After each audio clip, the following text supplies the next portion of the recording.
as we know resistance opposes electric current, then how the amount of current remains unchanged after passing through a resistor?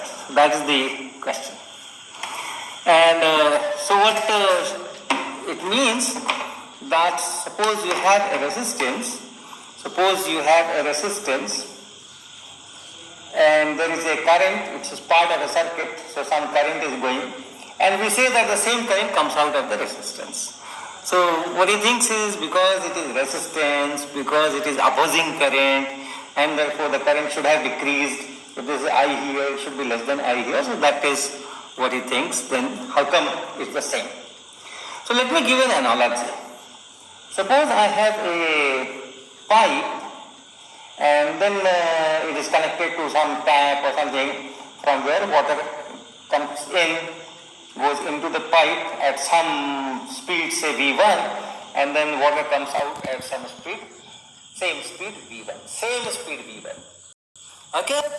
So whatever water is going here, the same water is coming out in the same time, speed is same. If this speed is larger and this speed is smaller, then water will get accumulated somewhere here and the pipe will burst. That doesn't happen. Now, this pipe is offering some resistance to this flow. Right? If you have a narrower pipe, suppose you have a narrower pipe, very narrow pipe, and then you connect it to the same tap, and you know that the water speed will be much smaller. Okay, much smaller. It will be very difficult for water to come out. So the pipe is offering resistance. The narrower pipe offers larger resistance. The wider pipe offers smaller resistance. But whatever is the speed here, same is the speed here.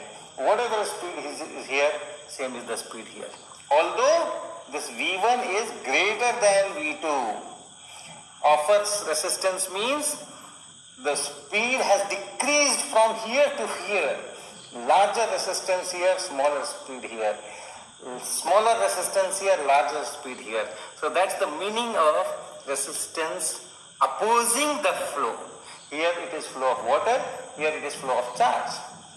So whatever charge enters from here, the same amount of charge will come out from here in the same time.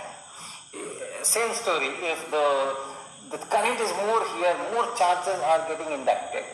And if the current is less here, less amount of charge is coming out in the same time, then the charge will accumulate here.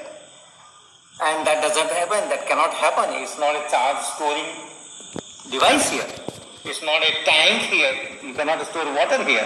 Similarly, you cannot store charge here. Whatever charge you have to send, the same